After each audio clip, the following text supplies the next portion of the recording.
Você está na Virtual. Muito mais que conexão. Uma questão de estilo.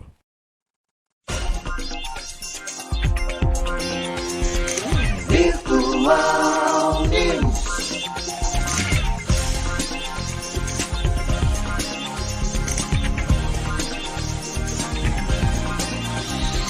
Virtual Notícias. Traz a informação.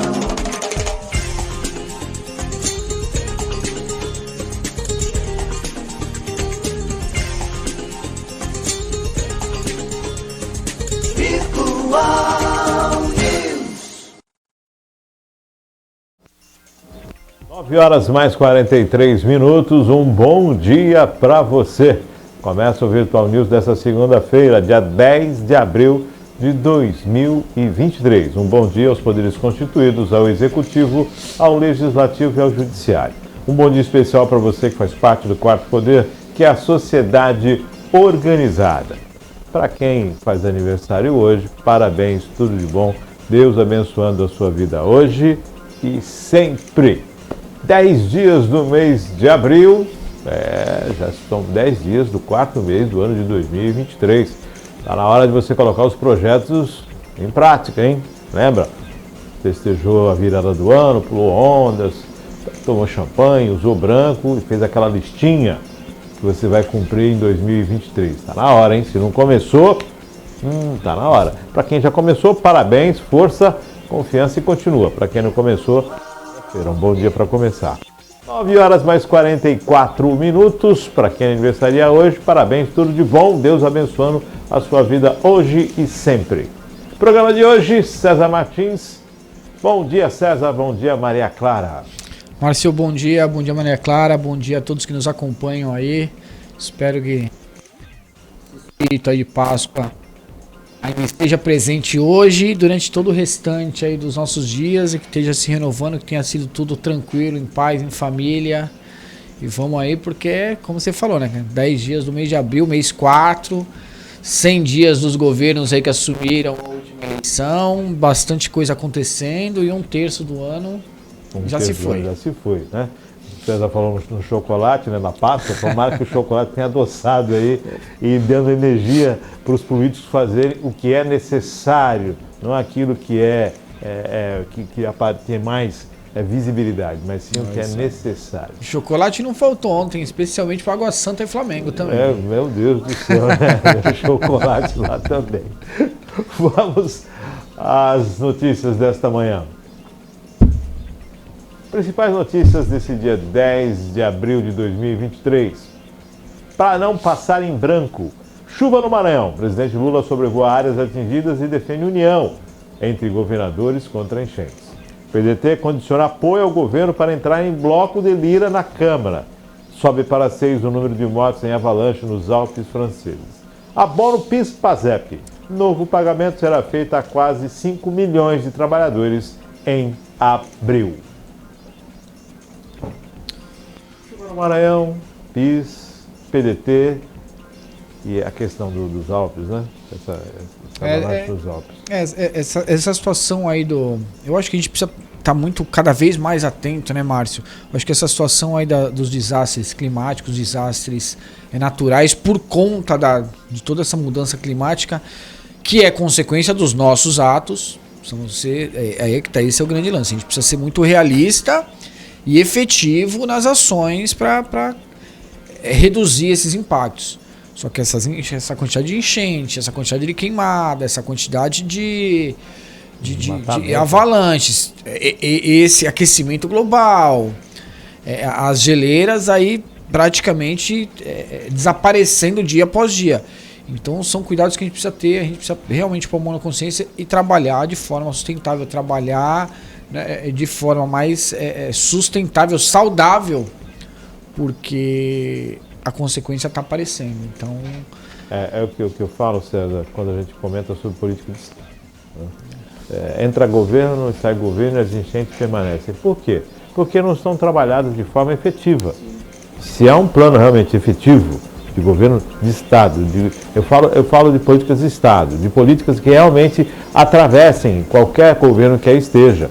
Vamos colocar lá a transição do São Francisco, transposição do São Francisco. É uma política de Estado. Independente do governo, ela tem que ser feita. Né? Essa questão do Auxílio Brasil, Bolsa Família, ou então Bolsa Escola, tem que continuar independente de qual seja o governo. Políticas de infraestrutura, políticas necessárias sociais, que tem que continuar. Então, a enchente acontece, mas não está acontecendo só hoje, né? Não, e é uma questão, você vê que não é uma situação, não é um problema do Brasil, Nordeste, um problema do Sul, é um problema Mundial. global.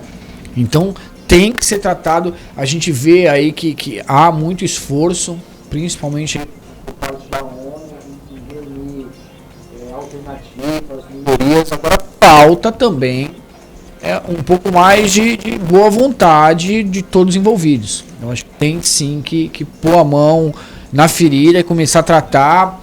Mas vai ter que reduzir. Sim, em alguns momentos vai ter que reduzir produção até que se ajuste a maneira de se trabalhar.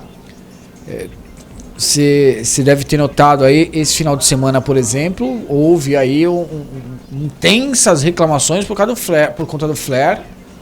Sim. Da refinaria, por exemplo, aqui no Botão. Sim. Foi uma coisa absurda e a gente sabe que se a gente está com um volume de queima naquela dimensão, o filtro não está funcionando. Assim, o despejo de matérias no... O gás sendo queimado. Exatamente. O despejo de matérias prejudiciais ao meio ambiente, às pessoas, está sendo extrapolado.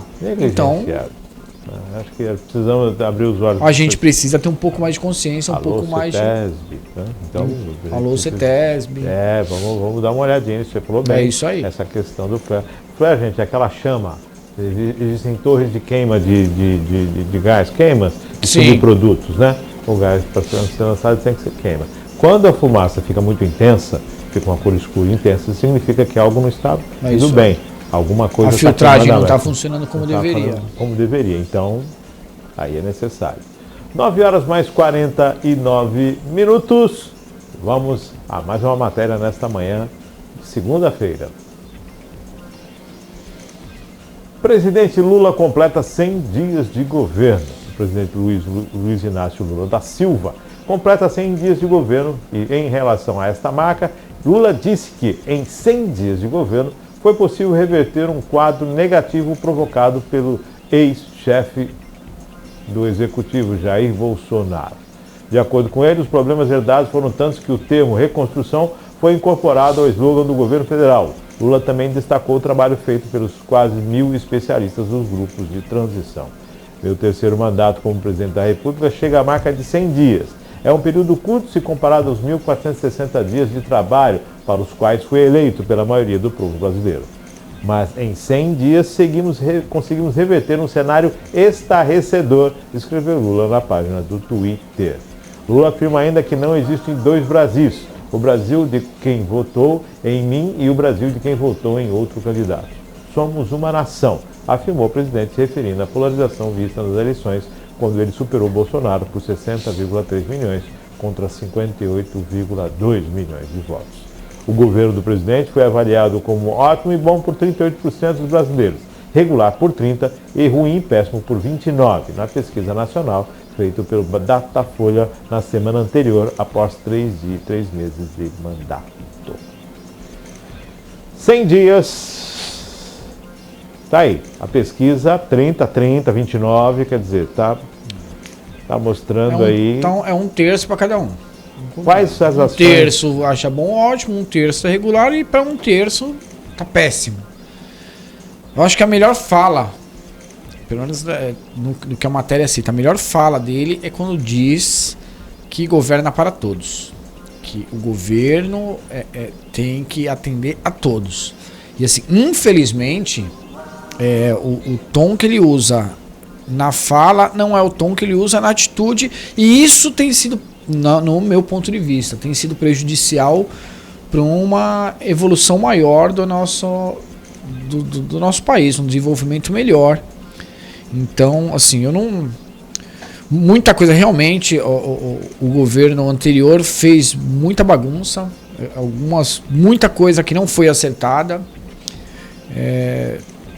Teve consequência aí que atrapalhou bastante também o nosso país, o nosso desenvolvimento, porém não ficou um cenário estarrecedor. Vamos ser também justo, a gente tem aí uma crise global, uma crise especialmente inflacionária global, em que o país vem superando, vem tratando muito bem, por sinal. E, poxa, mas você acha que os juros a 13,75 tá baixo? Não acho que tá baixo. Agora, tem sido, primeiro que não sou economista, mas boa parte, a maior parte, inclusive, dos economistas no país, dizem que diante de um cenário global, diante do cenário econômico do país, a taxa de juros está adequada, até porque a gente está tendo um recuo da inflação. É um recuo que ainda não permite uma baixa nos juros, mas é um recuo. Então, de certa forma, a gente tem um equilíbrio. Agora, eu acho que a gente ainda está... Assim, algumas coisas caminharam. 100 dias é mais uma observação política. Exato, porque, assim, sendo sincero, Márcio, sendo assim, que não soe com parcialidade, porque eu tenho lado. Só que eu não estou aqui para defender, não estou aqui fazendo campanha política para ninguém. Agora, em 100 dias, primeiro que você trabalha com o orçamento do governo anterior, você ainda trabalha fazendo ajuste, mas em 100 dias, o que a gente fez como governo, de fato, para dizer que melhorou, o país saiu no estado estarrecedor? A gente está trabalhando acima do teto, do limite de teto de gastos. O arcabouço fiscal. A gente está aguardando uma proposta que ainda não foi entregue, definida, não é nem definitiva, mas definida, para que se vá para votação, sobre como a gente vai trabalhar esse teto de gasto, como é que a gente vai ajustar e ficar de acordo com isso. A gente não teve isso ainda. A gente teve um aumento no Bolsa Família, um valor do Bolsa Família, que voltou a ser Bolsa Família, era Auxílio Brasil. Auxílio Brasil. A gente teve uma apresentação aí do Mais Médicos, que se apresentou como uma novidade, que na verdade também não deixou de existir, ele estava funcionando, mas como Médicos pelo Brasil. Então, quer dizer, e cada vez que vai... Bolsonaro errou quando mudou o nome dos programas, porque aí você muda toda a identidade do programa. É custo. Aí entra um novo presidente, é o que a gente estava falando, de política de continuidade. Aí entra um outro governo, muda a identidade dos programas, e a gente tem mais custo, além dos acréscimos aos repasses. E, efetivamente, o que aconteceu no país? Então, legal. Eu penso, a minha avaliação sobre os 100 dias algumas coisas estão caminhando bem, algumas coisas estão caminhando, outras coisas estão caminhando mal. Então a gente precisa fazer uma junção disso para que tudo caminhe, mesmo que num passo menor, mas que vá caminhando. Não vai agradar todo mundo, só que a gente precisa evoluir um pouco mais. Precisa ser um pouco mais enfático, precisa ser mais efetivo, principalmente na questão econômica. Agora que as MPs, né, voltaram a ser analisadas pelas duas casas, a comissão mista, ainda tem uma dificuldade. Você vê o PDT tentando apoiar ou não o governo, quer dizer, politicamente ainda estão fazendo amarras para o arcabouço fiscal. Falou alguma coisa, mas o projeto em si ainda não chegou, né? Há uma questão de discussão quanto a alíquotas sobre produtos importadores, quer dizer, há uma dificuldade desses 100 dias que eu entendo que 100 dias é pouco tempo para você analisar um governo. Perfeito. E 100 dias também é muito pouco tempo para você dizer que mudou o país. Concordo, é exatamente o meu ponto de vista. Assim, a gente, primeiro que eu não acho que a gente estava numa situação estarrecedora, como foi colocado, e segundo que nem há tempo suficiente para a gente estar numa maravilha. Só que também não há tempo suficiente para avaliar que tá ruim pra caramba. Tá ruim, então tem muita coisa ainda para andar, tem muita água para passar. E a gente precisa, e aí que tá, Márcio, eu acho que a gente precisa ser um pouquinho mais efetivo, a gente precisa ser um pouco mais objetivo no caminho que a gente vai tomar. Por exemplo, a gente não recebeu ainda e isso infelizmente, acaba prejudicando. E aí não adianta a gente falar que a taxa de juros está alta, porque a gente ainda não tem a proposta de como vai funcionar orçamentariamente o país, como vai ficar definido, porque não, nos 2 primeiros, em 90 dias no máximo a gente apresenta, a gente está no mês 4. Já passou 120 dias. Exato, já passamos de 100 dias. A proposta não foi, só tem um esqueleto. Vai para agosto isso, bobeira. Entendeu? Então ela não foi apresentada em uma proposta, olha, esse é o plano do governo. A princípio só há rumores de que estão buscando financiamento, estão buscando uma forma de aumentar a receita. Tem tudo isso, BNDES. Falta bastante coisa aparecer. Banco Central com indefinição, essa questão das privatizações. Quem mais trabalhou nesses dias foi o ministro da Justiça. Né? Exato. E assim, o mais triste é que as únicas coisas enfáticas que aconteceram foram encerrar 2 planejamentos que vêm sendo feitos aí há anos. Não foi o governo do Bolsonaro que criou ou o governo Lula que trouxe uma novidade para o país. Não. Tem estudos feitos aí por técnicos há muito tempo. E a única coisa que de fato o governo atual fez foi encerrar o plano aí, mudar, né, fazer alterações drásticas na lei das estatais e no novo marco de saneamento. As leis estatais é aquela, né? Ainda está em vigor a anterior, então, não foi alterada ainda, está em vigor, está tudo meio que muito estranho. 9h58, vamos para mais uma matéria. Tarcísio de Freitas é aprovado em seus dias de governo. Pesquisa da Datafolha apontou que o governador Tarcísio de Freitas tem sua gestão no estado de São Paulo avaliada como ótima ou boa por 44% da população e como regular por 39%, enquanto 11% considera o seu desempenho ruim ou péssimo, de acordo com a pesquisa da Datafolha feita após 3 meses de mandato. Uma parcela de 45% dos paulistas acha que Tarcísio fez pelo estado menos do que eles esperavam. O grupo é maior entre os entrevistados que pensam que ele realizou exatamente o que era previsto nesse período, 37%. Para 12%, o chefe do executivo superou as expectativas e fez mais do que o esperado. De acordo com o Datafolha, a aprovação no ano anterior chega a 47%, enquanto na área metropolitana fica em 41%. As taxas dos que veem o governo como regular são de 36% e 42%, respectivamente. A reprovação ficou parecida, 12% na capital e em torno de 11% no restante do estado. O interior representa 54% do total da amostra da pesquisa e a região metropolitana corresponde a 46%. O Instituto ouviu 1.806 pessoas de 16 ou mais anos em 65 municípios paulistas. Foram entrevistados presenciais na semana passada, de segunda, dia 3, a quarta-feira, dia 5. A margem de erro é de 2 pontos percentuais, para mais ou para menos. Bom, lembrando que interior também envolve o litoral, tá? Sim. Quando se fala interior, se fala no litoral. Falamos dos 100 dias do Lula, o mesmo se aplica aos 100 dias do Tarcísio, né?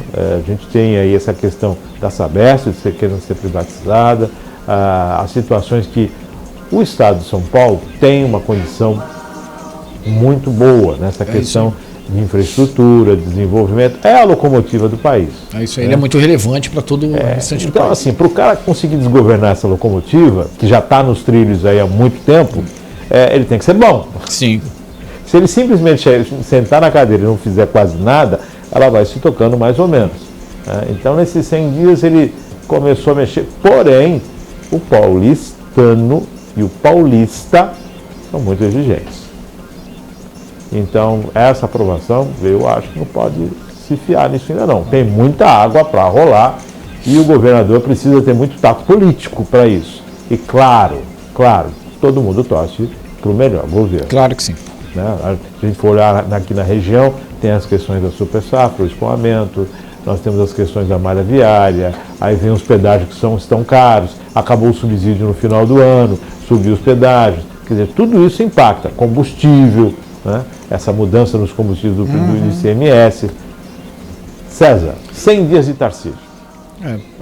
Eu acho que a regra é a mesma, 100 dias é mais um evento político do que de fato de resultado, é muito pouco, né?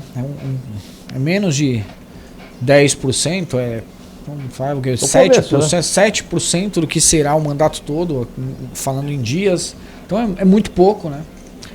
Para se ter uma avaliação assim. Então, agora, a diferença que a gente vê aí pela pesquisa de aprovação do Estado de São Paulo e do governo federal eu acho que exatamente o diálogo. Tarcísio, ele tem, pelo meu entender, ele tem conseguido conversar mesmo com a esquerda, mesmo com a oposição ao seu governo.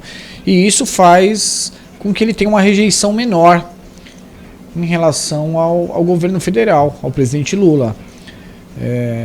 Fez também ações aí que mudaram com relevância o comando, a direção do Estado? Não. Agora, uma coisa importante também a gente avaliar nessa pesquisa. A gente vinha há 30 anos com o PSDB encabeçando o Estado, dando a direção. O Tarcísio, pelo menos nesse início, traz números exatamente que os últimos governantes trouxeram aí. E isso quando a gente fala de últimos governantes, incluindo inclusive o ex-governador Mário Covas. Dória. Então são números aí interessantes, são números Alckmin. Então são pessoas que tiveram um governo bem avaliado pelo Estado e que ficaram um tempo relevante no governo, liderando o São Paulo. E o Tarcísio chega... Lembrando que o Tarcísio é carioca, né? Não é paulista, não é paulista. Mas chega e, ao menos mantendo números. De certa forma, ele está conseguindo apenas manter ali o volante firme na direção que o Estado vinha transitando. Como você falou, é um Estado muito exigente e não é parâmetro também. Essa pesquisa não é parâmetro para como será o restante do governo. Mas traz números aí que pelo menos mostram que tem havido um diálogo. Eu acho que a participação dele, uma coisa que trouxe muita relevância para a imagem dele foi a participação efetiva a presença dele no Litoral Norte. Quando teve o problema no Litoral Norte, sabe? Ele tá lá, ele levar o gabinete para lá, a atenção que ele deu, o trabalho junto ao governo federal, aos ministros, ao presidente Lula.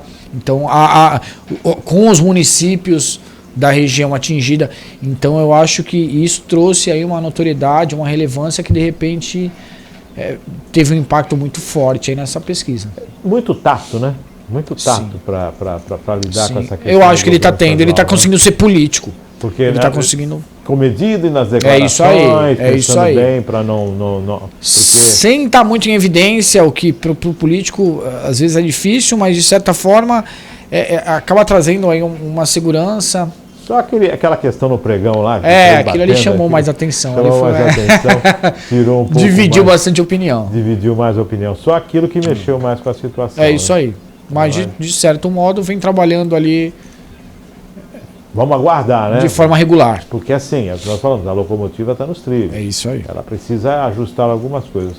Porém, se não souber ajustar, desanda, né? Isso é muito, a linha é muito tênue, né? Entre o acerto e o erro. E assim, a velocidade é muito alta. Né? Então, qualquer ajustezinho tem que saber ajustar. 10 horas mais 9 minutos, vamos a mais uma matéria. Operação Escola Segura. Justiça prende suspeito e pede exclusão de 270 contas do Twitter. O Ministério da Justiça e Segurança Pública solicitou a exclusão de 260 contas do Twitter, que vêm com hashtags relacionadas aos ataques contra escolas de todo o país. A informação foi divulgada neste domingo pela pasta. Hashtags são palavras-chave ou termos associados a uma informação ou discussão que se deseja indexar de forma explícita em aplicativos como o Twitter e Facebook, antecedidos pelo símbolo cerquilha, né? O jogo da velha. Segundo informou o Ministério, por meio de sua assessoria de imprensa, tanto conteúdos como autores estão sob investigação. Foram cumpridos também mandatos de busca, resultados na apreensão de 7 armas. Um suspeito foi preso. Foi solicitado ainda que a plataforma TikTok retire do ar 2 contas que estavam transmitindo conteúdo que incitava medo nas famílias. O trabalho foi realizado pela Diretoria de Operações Integradas e de Inteligência da Secretaria Nacional de Segurança Pública. Os participantes da Operação Escola Segura identificaram mais de 80 perfis que tiveram seus links removidos. face à violação da política da plataforma. O conteúdo desses links foi preservado a pedido do Ministério da Justiça para que seja possível avançar nas investigações. Foram realizadas diversas ações preventivas e repressivas contra ataques nas escolas de todo o Brasil, entre quais a busca por perfis nas redes sociais com postagens relacionadas a crimes contra a vida e discurso de ódio.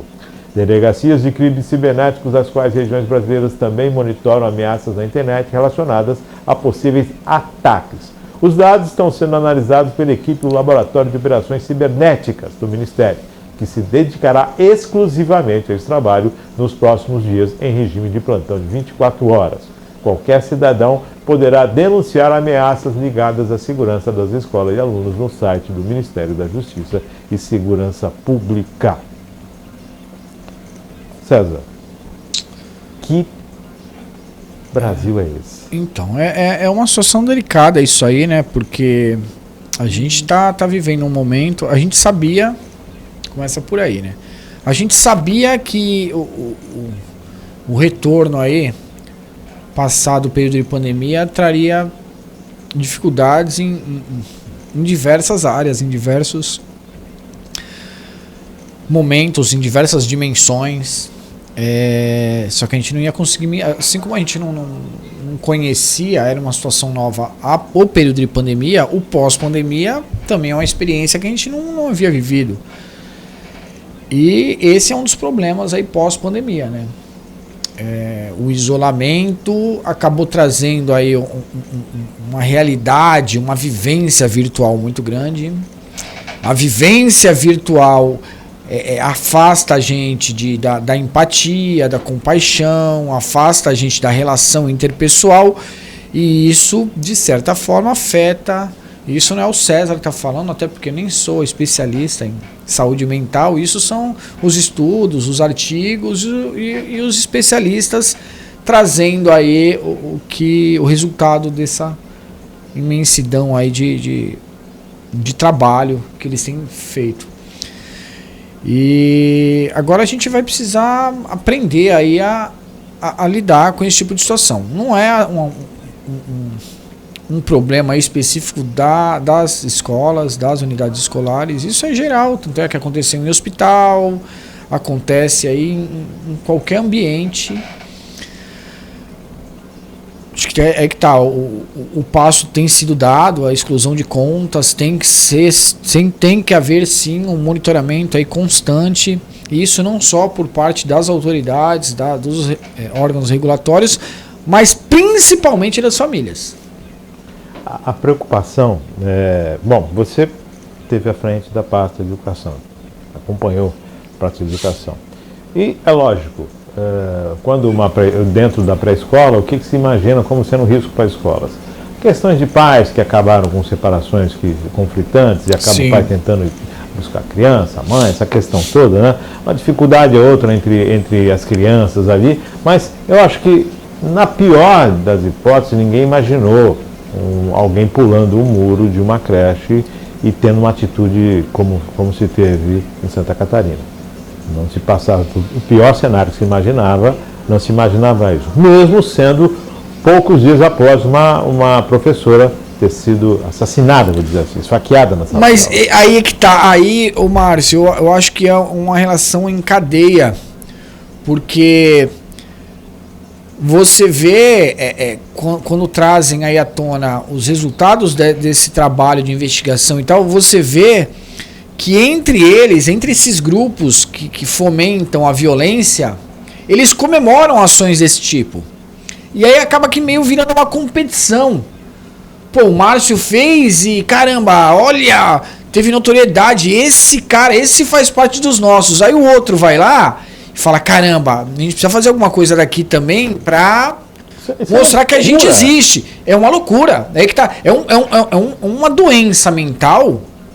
São distúrbios, Márcio, que assim, eles estão transtornando, são transtornos, cara, tá virando de cabeça para baixo o país. O país não, né, porque também não é uma coisa isolada no Brasil, isso é em nível de mundo, mas falando aqui do nosso país, você vê a quantidade, nos últimos dias, a quantidade de situações que aconteceram. Mas por quê? Porque uma estimula a outra, que estimula a outra. Não, eu tenho que fazer, porque se ele fez, eu também tenho que fazer. Então, quer dizer, é uma distorção do que é certo ou errado, do que é realidade, do que é virtual. E assim, as crianças estão perdendo a noção do perigo, da violência, é o que eu falei, da empatia. A dificuldade em entender essa mente doente, né? Essa mente que... E assim, doente também é aquele que tenta fazer política com isso. Pelo amor de Deus. Claro que sim. Pelo amor de Deus. Claro que sim. Pelo amor de Deus. Não interessa. Isso é uma urgência de saúde pública. Sabe? Isso é muito sério. Muito sério. Não é momento de fazer política, não. Muito sério. É eleitor de A, eleitor de B. Não, isso é um doente. É isso aí. É um núcleo que está sendo feito aqui pelo Ministério, que está de parabéns. É um núcleo que tem que ser desfeito. É isso aí. É uma ameaça que tem que ser contida e eliminada. Com urgência. Com urgência. Com urgência. Não dá para permanecer desta forma. Precisam ser feitas ações, sim. Precisamos. Muita coisa foi mudando ao longo do tempo. Hoje em dia a gente não tem os psicólogos dentro da escola, mas isso por decisões aí de não, mas o psicólogo é um funcionário da área de saúde, ele não pode atuar dentro do ambiente escolar. Enfim, tem um monte de coisa aí. Mas a segurança, por exemplo, colocar segurança armada em escolas é algo também que infringe aí ideias. Há estudos para tudo e algumas coisas mudaram. É muito claro, a gente sempre acredita que as mudanças que ocorrem, especialmente em leis e tal, é para trazer uma melhoria, para trazer um maior bem-estar. Às vezes a gente acerta, Márcio, às vezes erra, então algumas coisas vão precisar ser repensadas para poder a gente... Só que isso, como eu repito, isso não é só no ambiente escolar. Isso é em todos os outros ambientes. A gente vai precisar, sim, repensar a forma de garantir a segurança dos ambientes, do camarada que está internado no hospital, da criança que está frequentando a sua aula, do bebê que está na sua creche. De quem está dentro do transporte público. Exato. Então a gente vai precisar repensar como a gente vai trabalhar para trazer segurança para essas pessoas, como ciberneticamente a gente vai buscar uma forma de controle desse tipo de radicalismo, desse tipo de fomento de violência.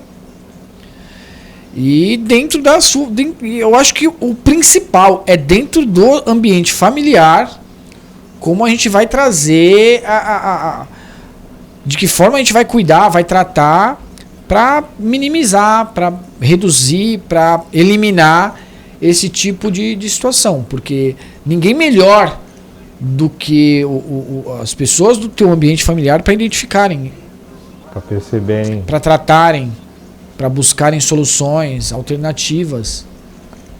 Antigamente nós tínhamos uma geração de pais que cobravam muito, né? Que entendiam primeiro a cobrança dentro de casa. Isso era um Brasil de 30, 40 anos Sim. atrás. Mudou-se muito, evoluiu outras coisas e outras não, perdemos alguns valores, né? E o respeito. Eu acho que essa palavra respeito ela tem que estar presente no berço, né? Não. Vem de berço. Educação e respeito tem que vir de berço. Então, isso aí. Precisamos rever essa questão de como as famílias se tratam e como é exercida a formação do caráter no indivíduo.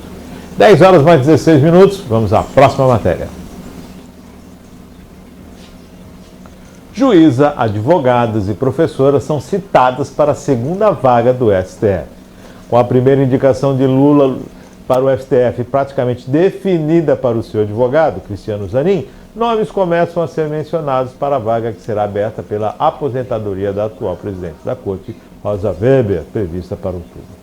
Há uma expectativa de que o presidente indique uma mulher, embora ele tenha se recusado a se comprometer com isso em café da manhã com jornalistas na quinta-feira, no dia 6. Entre as mulheres que vêm sendo mencionadas estão a ministra do STF, Regina Helena Costa, a juíza federal Simone Scherber, as advogadas Dora Cavalcante, Flávia Haral, Carol Proner e Vera Araújo, e a professora Lucinéia Rosa dos Santos. As duas últimas são negras, o que pode atender a um movimento no meio jurídico para uma nomeação que contemple a questão racial. Bom, primeira indicação parece que vai ser o ex-advogado do presidente. Né? Isso aí. Resta saber se na sabatina do Senado, se o Senado vai aprovar isso, né?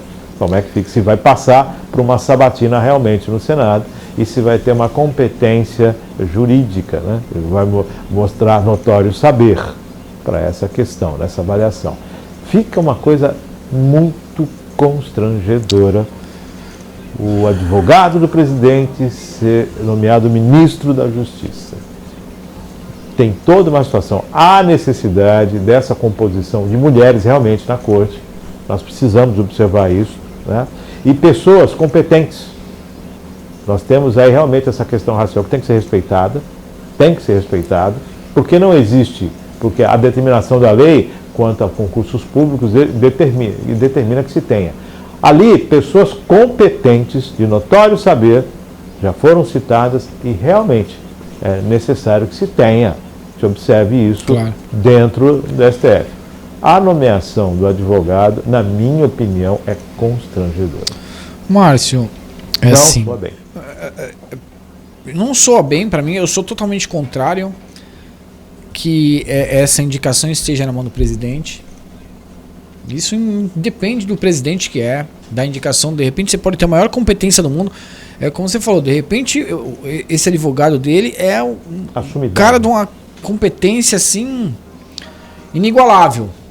Porém, é o que você falou, galera. Eu acho que a palavra menos pior para você falar, constrangedor. Isso tem que partir de uma outra forma. Isso tem que acontecer de uma outra forma.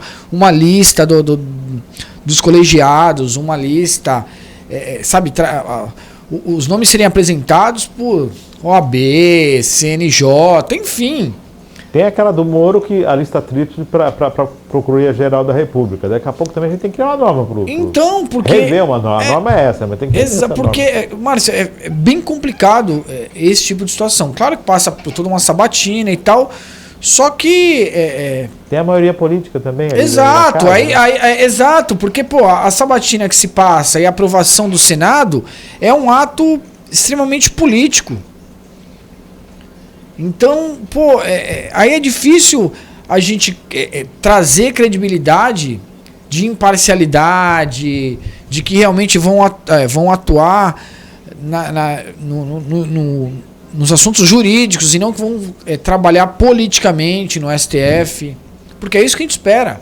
Que seja o Supremo do Judiciário, que trate das leis, da parte jurídica do país.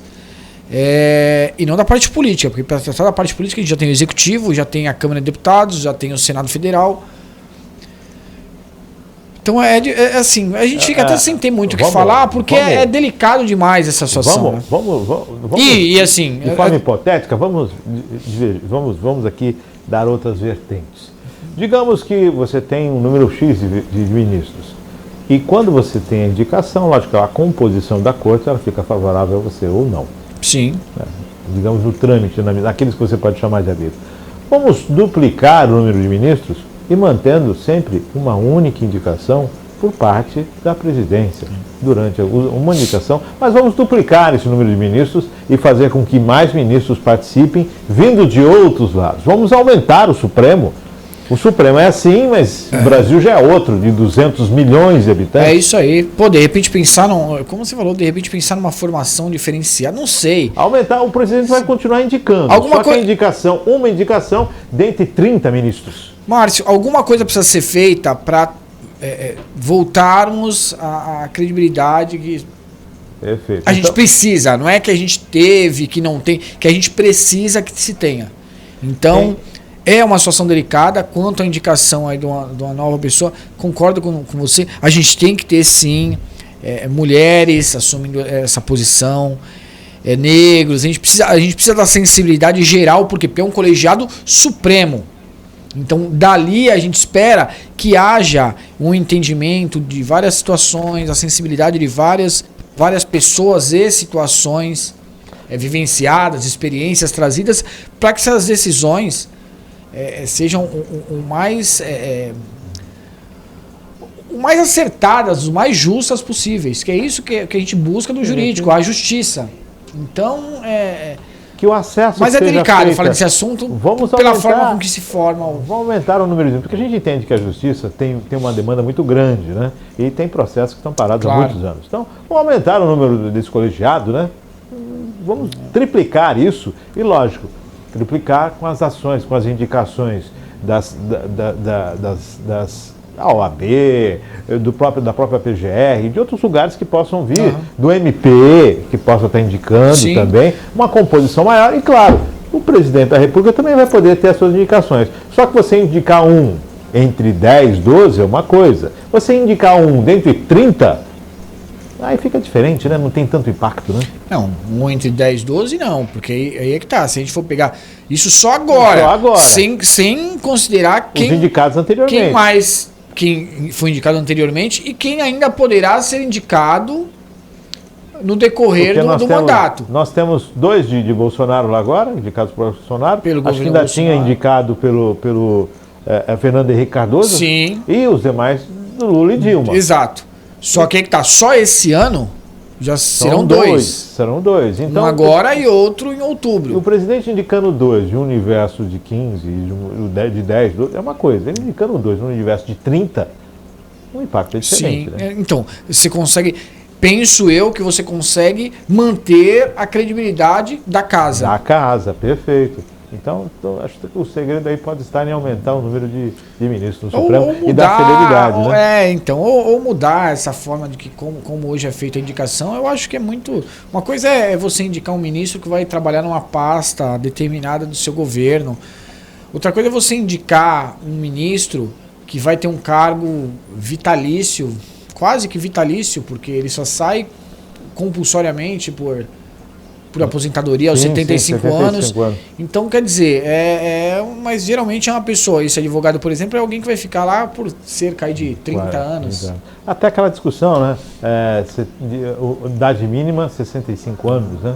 E com 8 anos para estar no Supremo. Então, ótimo. de repente, se trazer, precisa se moldar melhor a forma com que Melhor acontece. essa forma, porque afinal é a Corte Suprema do É país. isso aí. Né? É a Corte. E pelo que observa, os poderes são harmônicos e independentes, mas o STF tem figurado aí como um poder decisivo. Né? Então, infelizmente, com um protagonismo que não deveria ter, Não deveria. e especialmente na Holofote parte demais. política, e especialmente fazendo o trabalho político, o que se já não era para ser protagonista, principalmente por um protagonismo político. E é o que vem acontecendo ultimamente, e isso para o país é péssimo.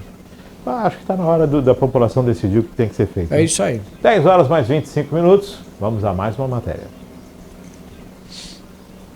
Prefeitura de Cubatão, pesquisa online para direcionar a LDO de 2024. A Câmara de Cubatão analisa na próxima quarta-feira os resultados da enquete online realizada pela PMC. O resultado aponta as prioridades para o orçamento de 2024. 175 participantes, sendo 5 moradores de outras cidades, apontaram 3 prioridades: saúde, cerca de 18%, infraestrutura, cerca de 14% e educação, 12,3%. O emprego e segurança pública seguem empatados com mais de 10%. César, enquete online. Nós não estamos falando da Praia Grande, que tem uma extensão enorme. Nós não estamos falando de São Bernardo do Campo, que tem rodovias, né, que atravessam o perímetro urbano, né, e é muito grande. Nós estamos falando de uma cidade de 130 mil habitantes, em que você não gasta mais de 20 minutos para ir de uma ponta a outra. É isso. Então, a pesquisa online, ela, no meu parecer, é interessante. Porém, para nortear um orçamento, é uma amostragem muito pequena. E, assim, o pessoal acha que o online ele é tudo, e não é. Nós estamos online. Nós entendemos estarmos dentro de no meio de comunicação onde as pessoas buscam os seus interesses. E pesquisa pública é o que a população menos procura. Haja vista todas as audiências públicas do plano diretor, as audiências públicas que nós já acompanhamos aqui, A visibilidade dentro dos programas que são disponibilizados, seja na Câmara Municipal, através da visibilidade das sessões ordinárias, seja quando num pronunciamento da Prefeitura ou alguma coisa do gênero, nós entendemos que não é a prioridade do internauta combatente ficar observando as pesquisas, ou a dar essa opinião. E isso a amostragem mostra. 175 pessoas, 170 do município, do universo de 130 mil pessoas. Sério. É difícil, até fica complicado. A gente que sempre teve uma atuação aí de certa forma no serviço público, que tem conhecimento de como a máquina funciona, de que é preocupado com os acontecimentos, decisões e caminhos tomados aí em nível de gestão municipal, você vê uma coisa dessa, porque isso é ridículo. Assim, não tem um outro nome para falar do que isso. Enquete para decidir a EBO. Você só está deixando claro que não quer saber a opinião da pessoa. Porque se eu te dou apenas algumas alternativas para você votar, uma enquete é isso. Eu te dou alternativa A, B, C, D e você escolhe uma. Eu não te dou direito a opinar. Então, a lei de diretriz orçamentária, ela é a baliza do orçamento que vai a LOA, que é a lei de orçamento anual. Então, isso tem que fazer, só que aí que tá, quando a gente faz não, né? Quando o governo promove uma audiência pública para discutir um assunto de relevância, ele marca segunda-feira, 10 horas da manhã, na quarta, às 11. Márcio, o camarada que tem que sair de casa para trabalhar o dia inteiro e levar o pão e o leite para dentro de casa, ele não tem condição de parar a sua atividade. É só pegar a frequência, a participação das últimas audiências públicas para se discutir qualquer assunto que seja de relevância. É ínfimo, é ridículo, é irrisório. Mas por quê? Porque você não dá. A impressão que dá é que quanto menos gente falar, melhor para mim. Falta chegar nas pessoas a informação do que está acontecendo das pessoas. Falta incentivar as pessoas para participar. Exato. E falta e especialmente dar oportunidade de que as pessoas participem. Quando você faz uma enquete, não, é para a gente ser democrático. Que democracia é essa? Que você não tem direito a sequer opinar ou justificar o porquê que de repente a prioridade hoje é a educação ou é a saúde. Você não tem uma apresentação de nada para tomar decisão. Você não tem o conhecimento de nada. Quando te pedem a tua opinião, você só pode votar. Você só escolhe esse ou aquele outro. Você não pode dizer por quê e nem tentar entender. Não tem como você perguntar na enquete, mas se eu escolher esse, quer dizer o quê? Então, pra mim, é o que eu falei, cara. Não tenho outra palavra a dizer a não ser ridículo. É você tirar o direito do mais interessado, que é o cidadão, que é a população, né? Que é o dono do dinheiro, que é o que será afetado pela decisão. Então, quer dizer, é ridículo. Assim, não tem o que falar, não tem um outro termo para usar, não sei isso. Era melhor não ter feito. Porque fazer... Aí que tá. Aí você faz... É tão ridículo. É tão ridículo que você teve 175 participações. Sendo que algumas não são nem da cidade. Então era melhor não ter feito, cara. Porque não passava essa vergonha.